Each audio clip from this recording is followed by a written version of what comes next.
Courage and confidence comes from those small moments, from you walking through and using your tools and getting out on the other side and realizing like, oh my God, I'm fine. I'm gonna be okay. This is your Kick-Ass Life podcast, episode number 268. This is the Your Kick-Ass Life podcast with Andrea Owen, a no BS guide to self-help and badassery. Because ladies, let's face it, life's too short for it to not kick ass.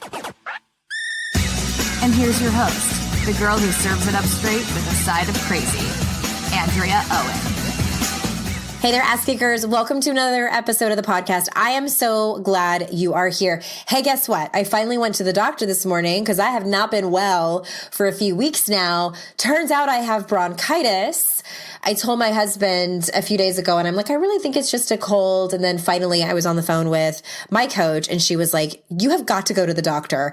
And it got me thinking, I mean, it's not funny, but it's kind of funny. I think that women do this more so than men, how we poo-poo, how sick we are. And we're like, no, it's okay. I mean, like we could have a limb falling off and we're bleeding out. And we're like, no, it's just a flesh wound. Just give me a washcloth, dish towel or something and I'll mop this up. But I was coughing so hard that I would go into spasms. And have you ever had that happen where then you start dry heaving, which is super awesome when you're on the phone with a client or you're trying to record a podcast episode, you're being interviewed by someone. I had to do that. I had to like pause the recording. I'm like, can you hold up? And it was just mildly embarrassing. Also, incontinence is really inconvenient when you have bronchitis because of the coughing and the having to change your underwear because of that. Anyway, I know you all know that my zip code is TMI. I am not afraid. I'm not afraid to share too much information. Speaking of TMI, no, it's not TMI for this particular episode. I am pumped to bring you two amazing stories of some former clients of mine, two women that have been through, actually both of these women went through both YKAL last year, which is a program that'll roll out in a few months, as well as the Mentorship, which is my flagship program. It's my deepest work that I do. And I'm so incredibly proud of this work. You know, I go on and on about it, but applications are open for the mentorship right now. You can check out that link in the show notes or just head on over to yourkickasslife.com/mentorship. And I know usually I have experts on here where I'm asking them all these important questions about how to live your kick-ass life, or I'm here solo teaching you the same things. And I know that it can be helpful for you to hear from women who maybe have other kinds of jobs. These women are teachers, they are nurses, some of them are stay-at-home moms. They do all kinds of different things. And I feel like it's inspiring and can be motivating and give you hope when you hear real stories from women who have committed and changed their lives. So first we're going to hear from Courtney. Courtney has struggled with shame and even not even realizing it was such a driving force in her life. And Courtney even, well, I don't want to say too much. I'm going to let you hear it because she has such a really beautiful story. And then you're going to hear from Carissa. And she definitely is the type who I'm sure a lot of you can relate with. Carissa's all up in her head all the time. And my work kind of, I was going to say forces you. I'll change that. My work invites you to go a little deeper and do some surrendering and helps you uncover things in your life that, I mean, for many people have been challenging for decades. All right, y'all. So without further ado, here is Courtney. Courtney, thank you so much for being here. You're welcome. I am so excited to have you on here. I have had the pleasure and honor of working with you pretty much the entire year of 2018 and into a little bit into 2019. And I asked you to be on and you said you were a little bit nervous and I told you that we only have 7 listeners. So thank you 7 listeners for being here. And I think I want to start, I think what can be helpful for people as they think about their own personal development journey, and tell us about your journey from, were you a podcast listener and did you read one of my books? Did you read both of my books? Like what was your kind of journey to get you from just being kind of a passive person of personal development into my programs? So I was a several year long podcast listener, and I didn't know that. Thank you. Thank you. I've just been kind of lurking in the corner. Yeah. As many of us do. Yes. So I had actually tried a couple of your programs, like the Self-Love Revolution, and I'd done the Inner Critic. I had done some other programs with other people that were online, and I had never finished them. I just kind of would start and not finish and start. I'm going to stop you there and ask you about that. Yeah. Why do you think that was? I think that maybe there were some topics I wasn't ready for. I also think that, one thing when I eventually did the Raise Hell program and then the mentorship, there was more accountability because it was video calls. Yeah. And I felt like, oh crap, I can't hide. Yes, pretty much. That's part of the method to the madness. And going through, I actually wasn't going to do any more programs. And when you started talking about your Raise Hell program, I really wanted to do it. And it sounded like everything that I needed, but I wasn't going to do it because I had spent so much money on programs that I had not completed. Yeah. So I was like, I'm not doing this. I cannot spend any more money. I just kind of had given up on it. And then you posted on the podcast your My Resignation poem. Oh, yeah. And I was completely moved. I remember that I was at work and I had listened to it. I was on my break and I started crying and I was like, I resigned too. And I signed up for the Raise Hell program, and it just kind of went from there. So Raise Hell, I was able to be a lot more accountable. I finished the entire thing. I think I made it to every call, and I finished it and then just went right into the retreat and the mentorship after that, because I just knew that was the path I needed to be on. Oh my gosh. Okay. So I didn't know a lot of that. And I want to say a couple of things. First of all, I'm going to put a link in the show notes to, I've read that poem on 2 different podcast episodes. We'll put a link in the show notes to one of them so people can hear that. And I also want to say that the reason that I stopped doing those kinds of programs because there's a lot of different ways we can roll out curriculum as wellness professionals and helping professionals. And for a long time, I wanted it to be really accessible for everyone. And I think that the digital programs that are self-paced, they can help a lot of people. I am not one of them. I'm like you. If no one's holding me accountable, I'm not going to do it. Right. I have a million other things I'm going to think that I am. Yeah, especially when it comes to this type of work. And so for me, I really had to think about, okay, how do I want to show up for my people? And not just that, but what am I really good at? And I've talked about this in my emails that I send to people and in the podcast as well, is that really it's about listening to, and this is for if any of you all are entrepreneurs out there, and even if you're not, all of us are creative people. It's about your zone of genius. What is his name that said that? Gay Hendricks wrote The Big Leap, talks about your zone of genius and not just the thing that you're good at, because that's your zone of excellence, but what is the thing that really truly is your genius, where you think well, I can't get paid for this. It's what just is so easy for me. And quite honestly, it's facilitating these types of small groups, holding people, kind of holding their feet to the fire and holding them accountable for the things that they say that they're going to do. And that's really where I felt like I can facilitate the most transformation. It may not be for everyone. Other people listening, may do really well with the digital programs that they do, that they're self-paced. I mean, I've heard of people changing their life from those types of things. That's fantastic. Personally, I had to really just say that's not where I can facilitate the most transformation for people. And so I'm so glad to hear that you did decide to make the leap. And I also want to say, for anyone out there listening, watch it if you're beating yourself up for not finishing certain things. I really feel like maybe you just weren't ready. Do you think that was the case for you, or do you feel like you were just too chicken shit, or maybe both? I think a lot of it was I wasn't ready. And one thing about the self-paced programs versus the mentorship and the Raise Hell program that I did is that there's nobody to turn on the self-paced stuff. I would get into something, but there's kind of a lack of somebody to turn to to talk about what you've just experienced. You know what I mean? Yeah. Like the video calls really helped me. We would, going through the worksheets, I'd go through the content on my own, and then we would meet, and then I could run it through with people. And that was very helpful for me. And that's why it was designed, because I feel like I've been doing this long enough where I'm like, okay, here's what works and here's kind of what doesn't. And so I'm curious, like when you were first, so it was about a year ago as we were recording this, and I'm assuming, did you go through the How to Stop Feeling Like Shit book club with us? I did, but I did not complete it. You didn't complete it, right? Because it was free. Yes. Which is another thing. Yeah. But I'm curious about what were the things that you were struggling the most with? I think a lot of people in this community have a lot of different things that they're struggling with, but were there particular things that really spoke to you? And maybe specifically about the mentorship where you were like, okay, that's the thing that I need to work on.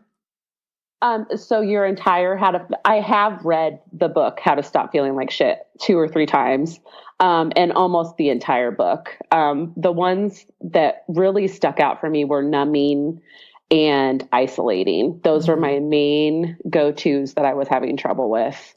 And they were really keeping me from moving forward, because I would, instead of feeling my feelings or dealing with my feelings, and probably another reason that I wasn't completing the programs is I would just go do something else to numb out so I didn't have to feel them. So the awareness of them wasn't really there. I didn't want it to be there.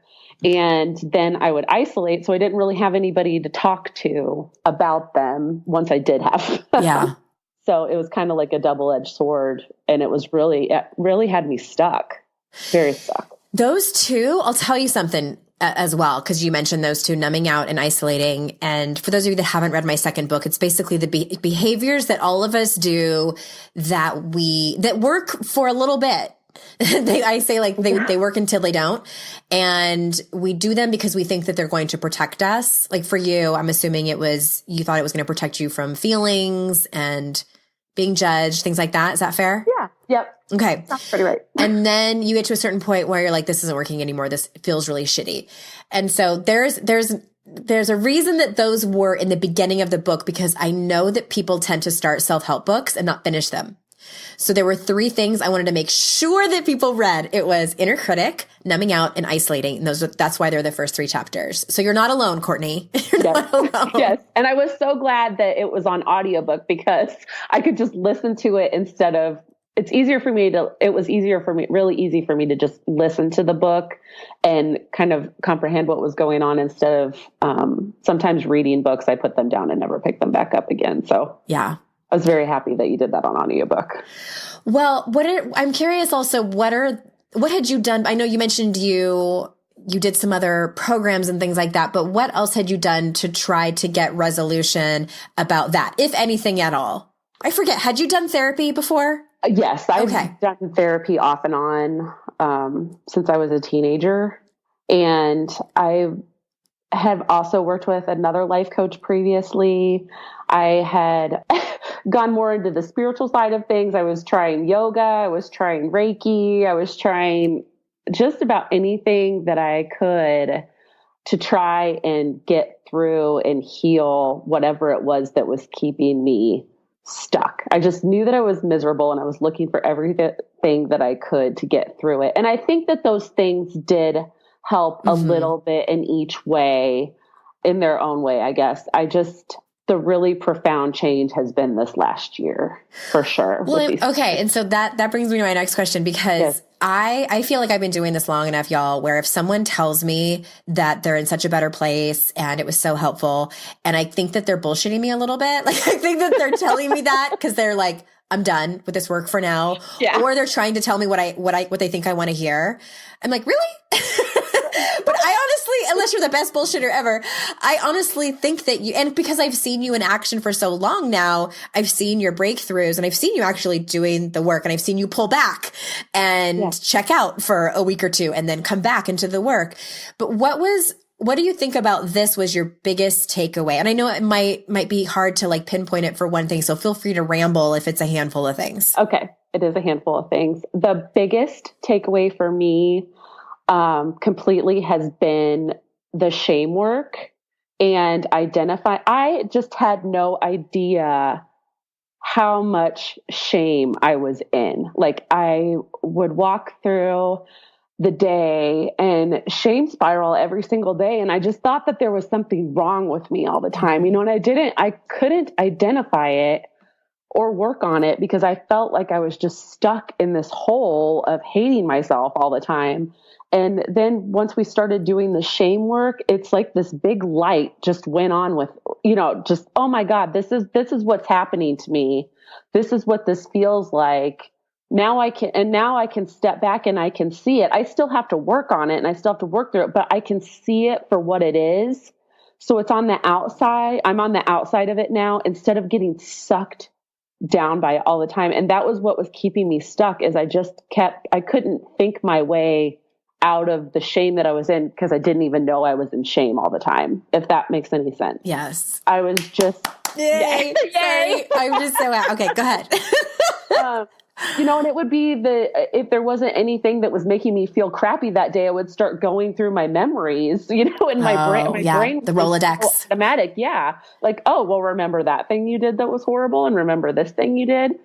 So really, I feel like all of the therapy and the yoga and the Reiki and the self-help programs and stuff, I know they weren't meant to be surface level, but it was just skimming the surface of what I really needed to deal with. And shame was like the root core of the problem. Yeah. That was what I was really struggling with.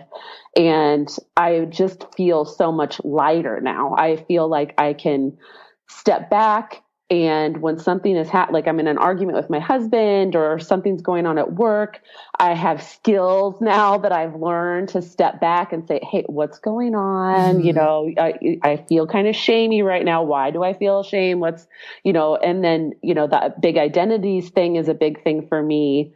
I have a lot of them. Yeah. Everybody does. Unwanted identities. So just the skills to work through that has been monumental for me, just life-changing completely. Oh my gosh. Well, I mean, it's so funny. And I've said this on the podcast before that if you would have told me 10 years ago I was going to be doing shame work with people, I would have been like, go fuck yourself, because I personally wasn't ready to do that work. I had to go through my own work. And then for me, as a facilitator of this work, realized that yes, inner critic work and, learning how to manage your negative self-talk is so important, but really what's at the bottom of that? Like, your negative self-talk is shame manifested, is shame with a voice. And I was like, I remember totally, I was like, oh, damn, this is the solution. And it was really Brene Brown and her research that catapulted me into it, and going and getting trained by her and her senior faculty. And now I'm in my 5th year facilitating this, and it's stories like yours and Carissa, and boundaries too. I had somebody else from your cohort email me just this morning and tell me how she set 2 boundaries with 2 different people in her life just last week. And that's also something that's part of the program, and that you went through as well, is and what I say to people all the time, I can't ask you and teach you how to be vulnerable without also teaching you how to have these hard conversations, because that's a huge part of vulnerability and shame resilience, is learning how to take care of yourself from a boundary place. Because the vast majority of the people that come into my circles who struggle with isolating and numbing out, overachieving, perfectionism, those types of behaviors, they struggle with poor boundaries. Yeah, definitely. And I definitely have struggled with poor boundaries. Yeah. I have yet to meet a woman who is like, no, I'm totally good with boundaries. I mean, unless she was taught it as, a young woman or a child. But anyway, I'm so glad to hear your experience. And one more thing I want to ask you before we close is, how did it feel being in an online group with other women? And I know that you experienced my in-person retreat, which actually now the mentorship includes a 2-day event. This one is actually here at my house. If someone's listening to this into the future, I might have the event at a different venue. But I know that you had struggled in the past with your relationships with women. So my question is, how did it feel being in an online group with other women? Were you nervous or hesitant? Tell us about that experience. I was completely nervous and hesitant. I think I believe that before we started, you had permission slips for us. Mm-hmm. And on my permission slips, I wrote that I was going to give myself permission to speak and use my voice and say what I felt and share, because this was my opportunity to do that. Yeah. And I made a point to try and talk first so I wouldn't get in my head about what everybody was saying. But it didn't take long for me to feel comfortable, because most of the women had a story I could relate to or said something similar to what I had said. And this feeling of not being alone completely came over me almost immediately. Yeah. It was just like, I am not alone. These women are all here to do this work and talk about this thing, and it's safe. Like, you don't get an opportunity to just lay it all out there like that in real life. At least I don't, I don't have people really that I could just sit around and talk about this stuff with, or talk about my shame with. Right. So I really actually enjoyed the online form. And there's a certain amount of anonymity to it too, because these aren't people that you're seeing all the time. So that made it feel really safe for me. And I really, really enjoyed it, actually. It was not very long before I felt really good about it. I love that. And I think, well, remember, you almost didn't come. Yes. And I told you, I really think you should. Sorry. And you are a mom of a small child, toddler. Yes. And I know that it is such a massive inconvenience to have to travel. And I think for a lot of people, it feels kind of selfish, like, and indulgent, Yeah. to go somewhere and work on yourself. Yeah. And you did it. Yeah. And it was wonderful. Like, I think I was just like mom shaming myself a little bit and thinking, well, I can't possibly go away because I have a small child, but it was fine. She was fine.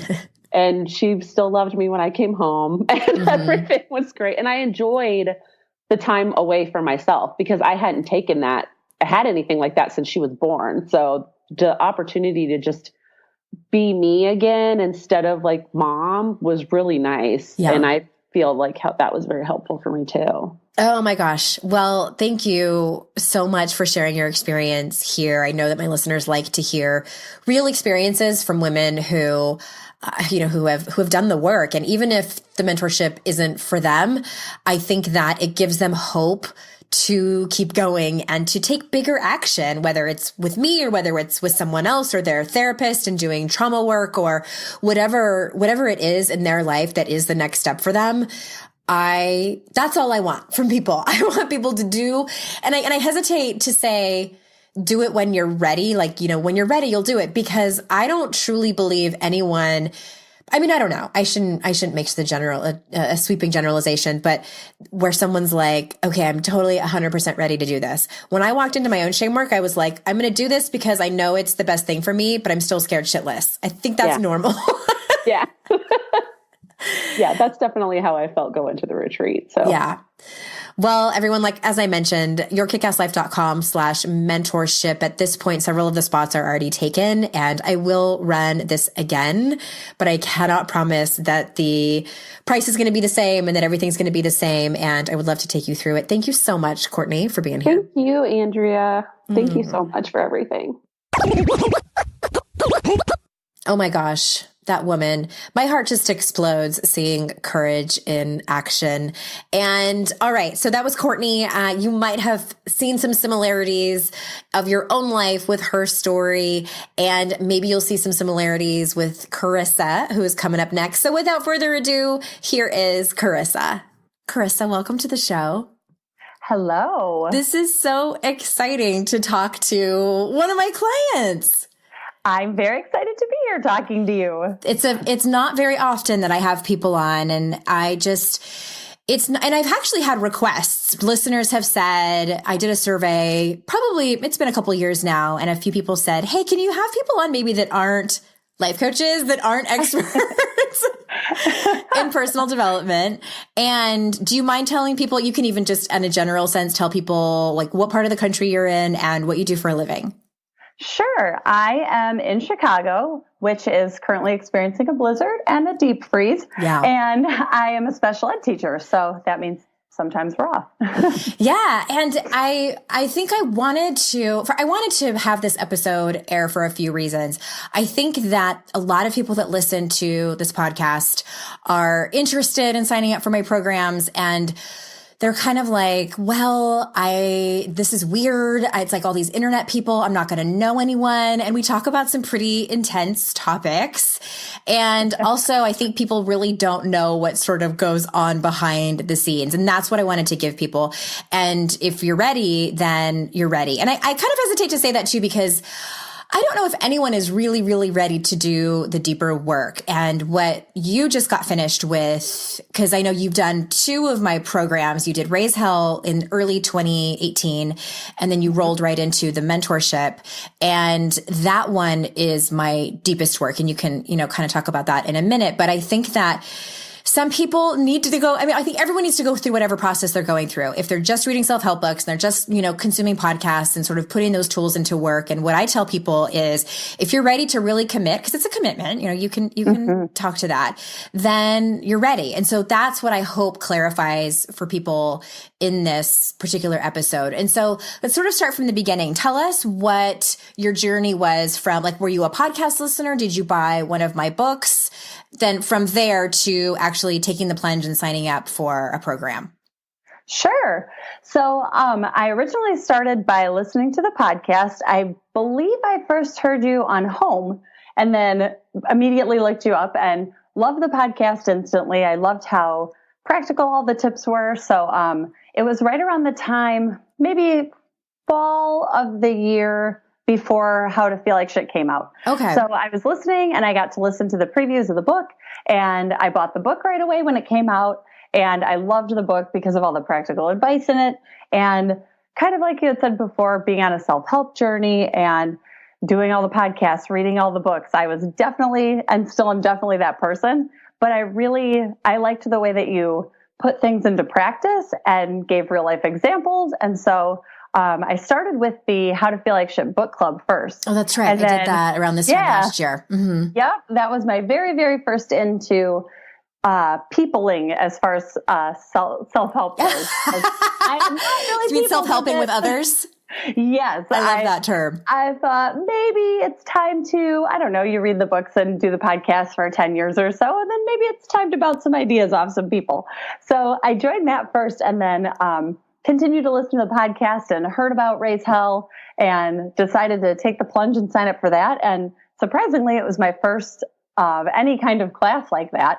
So I did that. And then I didn't know that. I was going to ask that too. I didn't know if you had done any other group programs like this before. I had not ever. Nope. These were my first 2. Honored. I'm honored to be your first.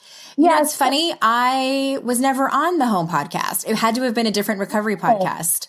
It had to have been. Because I was like, because I listened to all of them, and I'm friends with the host of that show. And for those of you that don't know, it's a recovery podcast. I can pop the link in the show notes, because the episodes are still available, but they did stop doing the podcast. And no, I had asked to be on their podcast right around the time where they were ending, and it just never happened. But that's funny.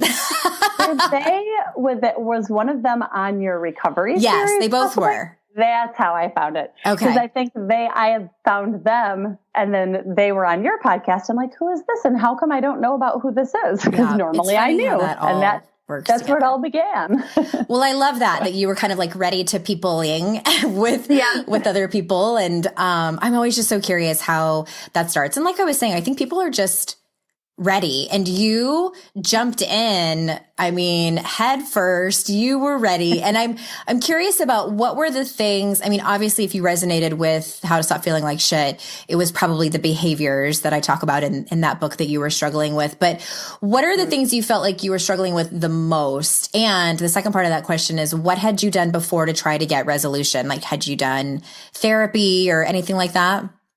Oh yeah. So I've been therapized completely since my early 20s, I would say. So I've done traditional therapy. I've had like psychology. I've done a lot of things. So Reiki healer, psychic.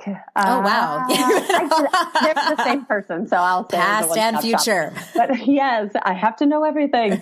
But and a lot of reading, lots and lots of reading. I started with Wayne Dyer and things like that. So I was really, I had absorbed a lot of the content, and I knew cognitively how to process what I was supposed to process. But there weren't a lot of in-between steps, like how do you actually, what's the bridge from point A to point B? And I think that was when I was reading How to Feel Like Shit, it provided a lot of bridges because a lot of the topics in there were things that I struggled with for sure. Definitely giving zero fucks was one. Perfectionism is basically my number one. And a couple of other things in there too, a smattering of all of them, but I'd say those were the top two. And I was finding that I could read about them and I could understand them, but then I was really having a hard time jumping into, okay, now what? So what do you do with those? Exactly. And that's really why I more specifically created the mentorship, because I saw that a lot of my readers, and it's funny because I had done the mentorship a couple of years before, really as I was writing the book, and kind of put it away for a little while. And then after I wrote the book and saw all of you in the book club that you talked about, I was like, I need to resurrect that, because that was, like you were saying, like, how do you bridge the gap? And I think for me personally, and I don't know if this was you as well, I loved self-help books, but I would put them away and then I would put them away. Yep. I would read one, and that would be the one plan that was going to save everything. And then I'd get done reading it, and I may have remembered one or two things, and then I'd get on to the next book. And sometimes I would not even finish them. And I'd be like, well, nothing is doing it, because there weren't actionable steps, and there were no people to bounce those actionable steps off of, even if there were. So, and no one to hold you accountable too. Right. I think exactly. even in therapy, and I don't want to, I never, ever want to throw any therapist under the bus, because I think therapy is so helpful. And just like any profession, some are better for you than others. And what I found in my experience is that there wasn't a whole lot of accountability, and it's just kind of not part of their old model, how it was created. And sometimes my therapist would ask me, like, how things went, that, assignments that she gave me last time. But for the most part, I was really on my own, and you have to be self-disciplined. And that's what I wanted to create for both Raise Hell and the mentorship, but more specifically the mentorships. Like, what I will hold you accountable for what you say that you're going to do, and don't commit to something and don't do it for me or everyone else. Do it for you. Yep. And it's that bridging of the gap. And that's what I wanted. Good. I'm glad. And that's what I wanted people to walk away with. And so I also want to know, did you feel hesitant or nervous about being in an online group with other women, especially the mentorship where we talk about such tender topics? I was at first. And I think being somebody, and I'm sure a lot of people listening will be able to agree with this, when you're very steeped in perfectionism, I think I was very afraid of two things. One, I was afraid of how I would come off, that you never want to look crazy or anything. But I'm like, I don't know how are my issues going to be the same as everyone else's? But that was a fear. And then my other one was, when you're steeped in perfectionism also, trying to take that mask off. And it was so nice to actually get in the group and dig in right away. And then you realize so quickly that your issues are everybody's issues, or a lot of people in the group's issues. And there are many of you working on the exact same things, and there's no judgment, and you don't have to wear a mask, and you can just come as you are. And there's people there to help you through it, and skills and tools and all those things. So it's nice to do it together. Yeah. And I think that, oh gosh, I mean, I can't speak for everyone, but I'm going to. It seems to me, and what people have told me in the groups, is that their fears are pushed aside once the group starts and gets going, and that most everybody is nervous. I'm also curious, side note, how was your perfectionism showing up for you on like a day in and day out level? Oh, geez. Where wasn't it? I think it was showing up in mostly like trying to have control over everything, and very black and white thinking. So it was very all or nothing. I would maybe plan out a day. And if everything didn't go exactly how I thought it should go or perfectly, I would want to scrap the whole thing. There was really no in between for anything. And that went for even mostly on personal things. So I would maybe have a great week and be meditating 4 days of the week. And then I'd miss Friday. And then I'd endlessly beat myself up because that's not the perfect schedule and you have to be doing it every day. So I think it was a lot of perfectionism and black and white thinking and kind of how I treated myself. And I think those were the main ways that it reared its ugly head. There were a few, but yeah. Would you mind if we, and by we, I mean you, will you tell, I just love the very last private session that you and I had together, the assignment that you came up for yourself, your homework assignment. Do you remember? Do you know what I'm talking about? I do, and I'm wearing it. Shut up. Will you tell everyone? Yes, as I probably crinkle the mic touching it. So I always had a very hard time, and I think a lot of perfectionists do, of accomplishing something and going through the hard things. And you can cognitively go through the hard things, but you never really look back and are proud of your accomplishments a lot of times, or you don't give yourself credit. Yes. What's the next thing you're on? You go from step 0 to 20. Like I've trained for marathons and you hit that 20-mile mark and you're like, yeah, I ran a marathon. After you hit 26, you're like, what thing am I doing next? Am I doing a triathlon? And you don't even enjoy it in that moment because you're already jumping ahead. And we had discussed what's a good way where I asked you, how are you going to celebrate how far you've come and all of your accomplishments? Yeah. And so we had kind of kicked around a trophy idea, and I looked at some of those, but it was a little harder to come up with than I thought because they wanted like bulk ones for children. And I'm like, I just imagined you with this like 6-foot trophy. Yeah. Well, and then I thought too, I know myself, and if things aren't like right out there, I tend to forget. So I was like, how can I like morph this in? And then we talked about a medal. And I was like, I like the medal idea. And then that morphed into, I was trying to find basically the patron saint of hard shit because I knew it would come in necklace form and I knew I'd be able to find a pendant. And so did you say hard shit or hardship? Yeah. Hard shit, but it could be either one, whatever we need. But I was like, who embodies that? So I found Joan of Arc medal, and it's really small, and it fits on a normal necklace.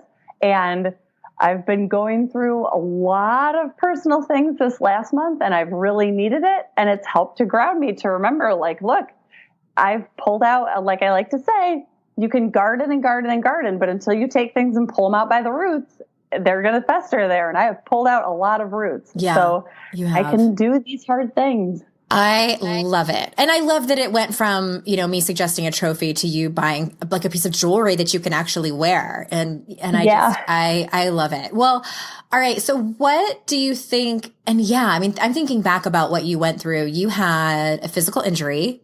Yeah. That took you down. I did. I think the universe was like laughing hysterically. It definitely was. It was like, you want to turn the pressure up? How about this?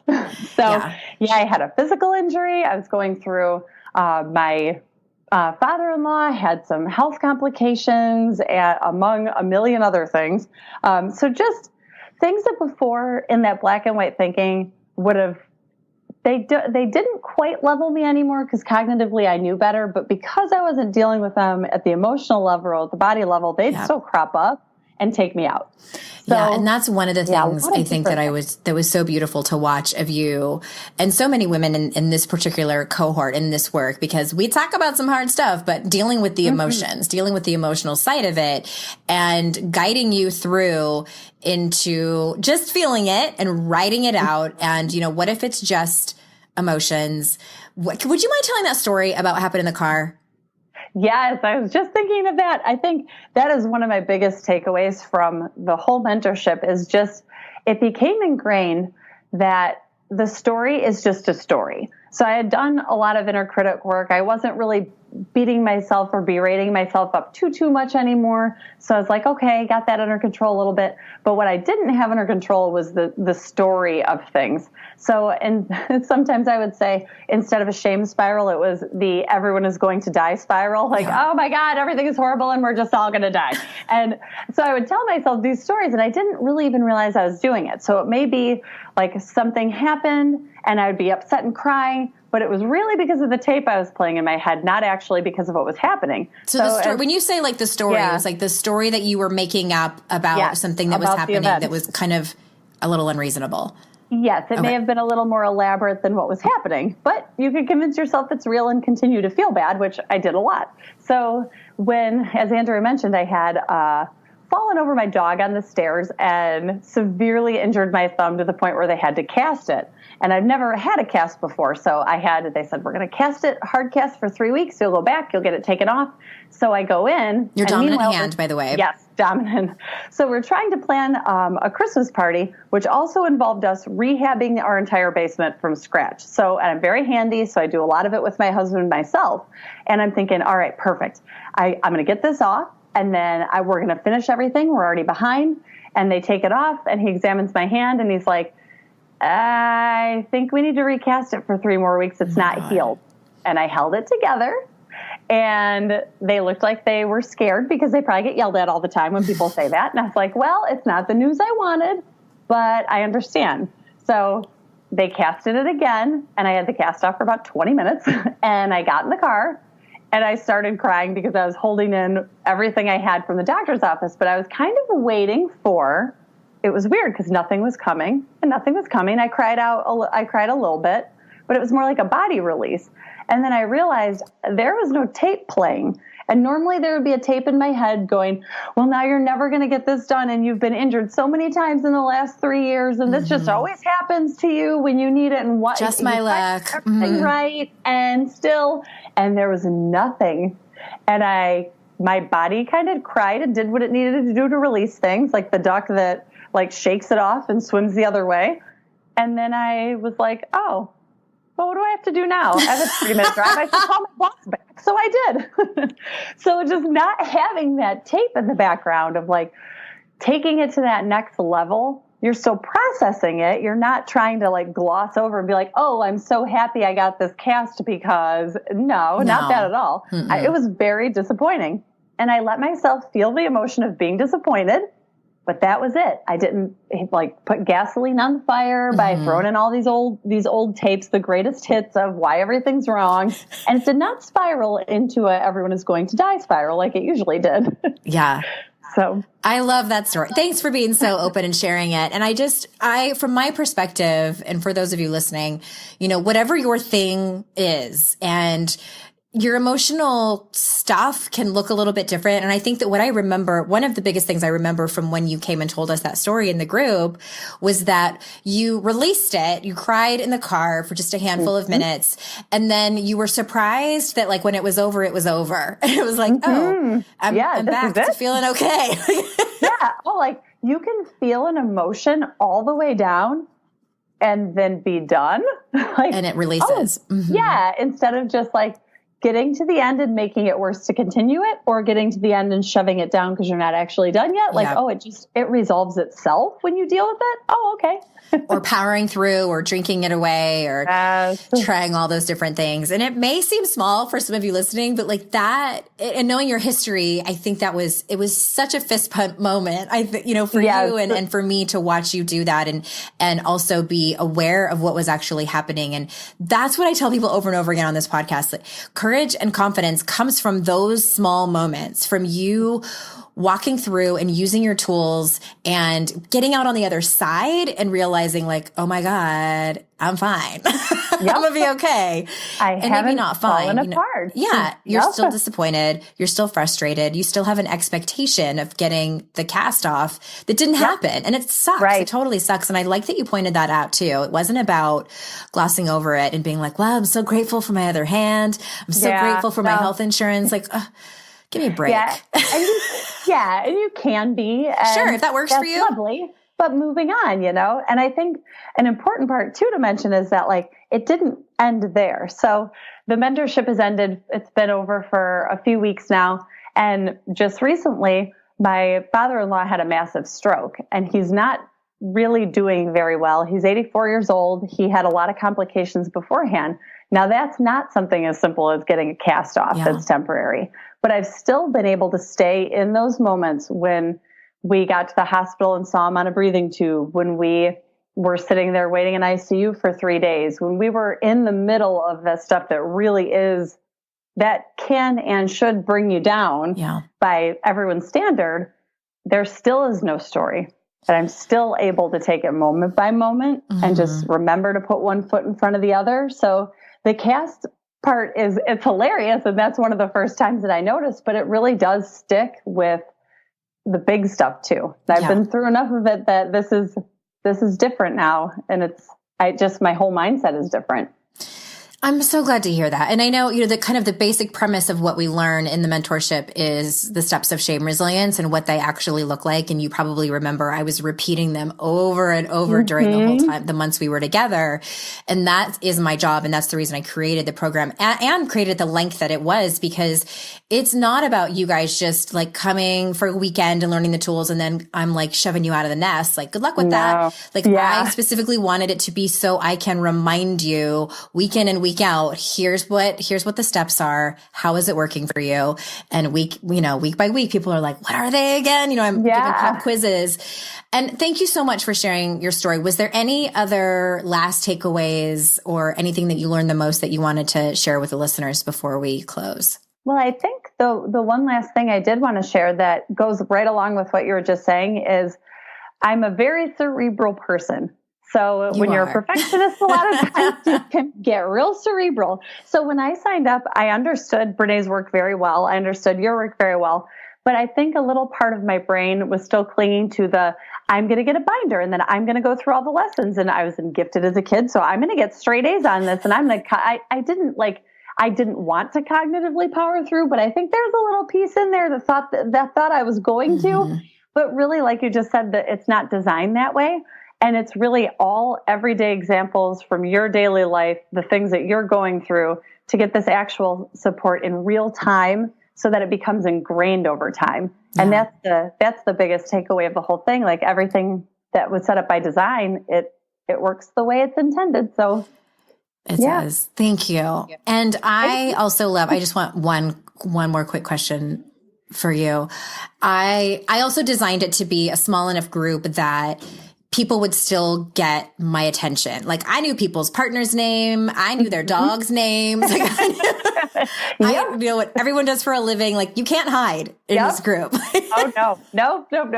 It is you and everyone. And it's amazing to see how like, it's kind of like the recovery thing, like look for the similarities. Yeah. That's pretty much, it's designed so that pretty much everyone does that the instant they get in. Yeah. And then it's really supportive. You always know that if you need something and you need to reach out and you're working through something that's difficult, there's the Facebook group, and all of us, like none of us really live close together. So we were all on that like gangbusters and all over it all of the time. Oh yes. And there's been friendships that have been forged that carry on forever. I know you still talk to a woman that you met in YKAL, and you guys talk every week. It happens all the time. So thank you so much, Carissa. I appreciate your time so much today. Well, thank you so much. I can't thank you enough. And it's been wonderful working with you. And I hope to continue. Well, I hope those stories were inspiring for you. And even if the mentorship ends up being not for you, I hope you can take what you just heard and know that you can create change in your life as well. And if you are interested in the mentorship, head on over to the show notes, yourkickasslife.com/268. And you can click the link in there, or simply head over to yourkickasslife.com/mentorship. You can read all about it, fill out an application. Those applications go straight to me. And if it's a great fit, then you and I will hop on the phone together. As I'm recording this, a few days before this actually comes out, I have 5 of the 15 spots already taken. I cap this group at 15 so that you get lots of undivided attention from me. And there's also, I'm really excited about this. There's a workshop retreat here at my house in North Carolina where you get to come hang out with me, come hug me. You can snuggle with my dog if you want. She loves treats.